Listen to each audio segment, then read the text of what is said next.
قرآن ہماری زندگی کا پورا دستور حیات ہے۔ جب تمہارے گھر میں بچے کی ولادت ہو تو قرآن کہتا ہے نام رکھو، نام رکھنے کی ترتیب۔ تمہیں کسی بھی اور لا کی ضرورت نہیں، میں سارے لا تمہیں بتا کر کے جاتا ہوں آج قرآن جینے کا سلیقہ کیسے دیکھتا ہے۔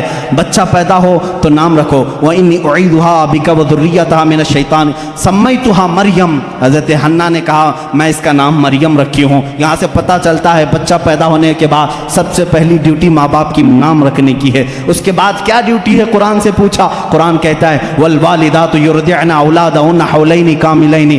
والداؤں کو، ماؤں کو یہ چاہیے کہ اپنے بچوں کو دودھ پلائیں۔ ہم نے قرآن سے پوچھا کتنے دن پلائیں، حملہ وفصالہ 30 شہرا، حمل اور اس کو چھڑانا، دودھ کی پوری مقدار 30 مہینے ہے، جس میں سے کم 6 مہینے پریگننسی کے ہے، 24 مہینے دودھ پلانے کی مدت ہے۔ قرآن نے یہ دودھ پلانے کی ایام رضاعت بتائی۔ اس کے بعد پھر پوچھا بچہ جب بڑا ہو جائے تو کیا کہا جائے، کہا باپ کو چاہیے کہ وہ نصیحت کرے۔ پورا سورہ لقمان پڑھو، یا بنی انہا ان تک مثقال حبۃ من خردل فتکن فی صخرۃ او فی السماء او فی الارض یأتی بها اللہ۔ بچوں کو نصیحت کرو، اے بیٹا گناہ کرو گے ذرے کے برابر بھی ہو تو اللہ تعالیٰ تمہیں وہ قیامت کے دن دکھائے گا۔ باپ یہ بچے کو سمجھائے اقیم الصلاۃ وامر بالمعروف وانہی عن المنکر واصبر علی ما اصابک۔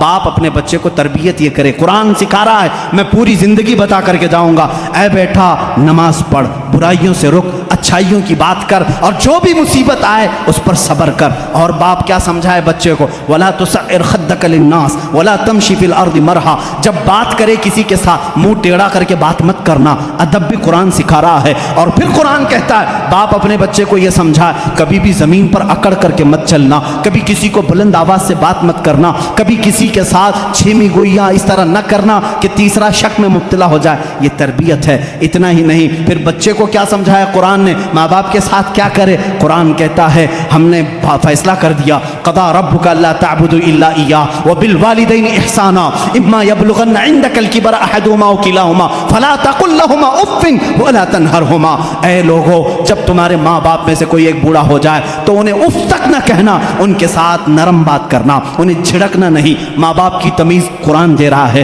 بچوں سے پوچھا گیا جب یہ بالغ ہو جائیں تو کیا کیا جائے، قرآن کہتا ہے وَإِذَا بَلَغَ الْأَطْفَالُ مِنْكُمُ الْحُلُمَ فَلْيَسْتَأْذِنُوا كَمَا اسْتَأْذَنَ الَّذِينَ مِنْ قَبْلِكُمْ۔ جب بچے بالغ ہو جائیں تو انہیں سکھاؤ کہ جب بھی گھر میں آئیں تو اجازت لے کر کے آئیں، اجازت کے ساتھ آئیں، ماں باپ کے پاس بھی آئیں تو اجازت کے ساتھ آئیں۔ قرآن معاشرہ پورا بتا رہا ہے، کسی کے گھر جاؤ تو کیا کریں، اللہ تعالیٰ فرماتا ہے لا تدخلوا بیوتا غیر بیوتکم حتی تستأنسوا۔ اپنے علاوہ کسی گھر دوسرے گھر جا رہے ہو تو پہلے سلام کر لو، دروازہ کھٹکھٹاؤ، اور اگر جواب نہ آئے وَإِن قِيلَ لَكُمُ ارْجِعُوا فَارْجِعُوا، واپس ہو جاؤ۔ اتنا ہی نہیں، قرآن نے شادی کرنے کے بارے میں بھی کہا فَانكِحُوا مَا طَابَ لَكُم مِّنَ النِّسَاءِ مَثْنَىٰ وَثُلَاثَ وَرُبَاعَ۔ جب تم بڑے ہو جاؤ، استطاعت ہو تو تم نکاح کرو، جو تمہیں اچھی عورت لگے، 2 کر سکتے ہو، 3 کر سکتے ہو، 4 کر سکتے ہو۔ تمہارے لیے قرآن نے شادی کا نظام بتایا، اور اس کے بعد اللہ نے یہ نہیں فرمایا کہ کر کے چھوڑ دینا۔ قرآن یہ کہتا ہے ان یکونوا فقراء یغنیہم اللہ من فضلہ، تم نکاح کر کے لاؤ، اگر تم فقیر ہو تو میں تمہیں غنی کر دوں گا۔ شادی کا نظام ہونے کے بعد کیا اللہ اللہ ہی کرتا رہے، صرف نماز ہی پڑھتا رہ جائے؟ نہیں، قرآن نے کہا فَإِذَا قُضِيَتِ الصَّلَاةُ فَانتَشِرُوا فِي الْأَرْضِ وَابْتَغُوا مِن فَضْلِ اللَّهِ۔ جب نماز ہو جائے باہر نکلو، روزی تلاش کرو، حلال روزی تلاش کرنا نماز کے بعد سب سے بڑا فرض کام ہے۔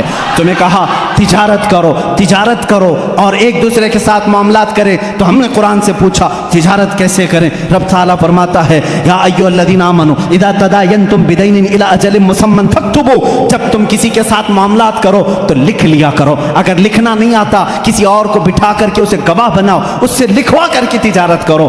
اتنا ہی نہیں، قرض کے معاملات آئیں اس کے لیے قرآن کہہ رہا ہے تجارت کے معاملات میں قرآن نے کتنا نفع لے سکتے ہو، کتنا لے نہیں سکتے، یہ سب چیزیں بتا رہا ہے۔ اب آؤ وہ معاملات جو تمہارے زندگی میں آتے ہیں، برائیاں جیسے، قرآن تمہاری آنکھوں پر پابندی لگا کر کہہ رہا ہے قل للمؤمنین یغضوا من ابصارہم ویحفظوا فروجہم۔ اے محبوب آپ مومنوں سے کہہ دیں اپنی آنکھیں نیچی رکھیں، اپنی شرمگاہ کی حفاظت کریں۔ عورتوں کو رب تعالیٰ فرما رہا ہے اے عورتیں اپنی نگاہیں نیچی رکھیں، اپنے بدن کو کسی کے سامنے ظاہر نہ کریں۔ ہاں اگر تم بے پردہ ہو سکتی ہو الا لبعولتہن او آبائہن او اخوانہن او بنی اخواتہن او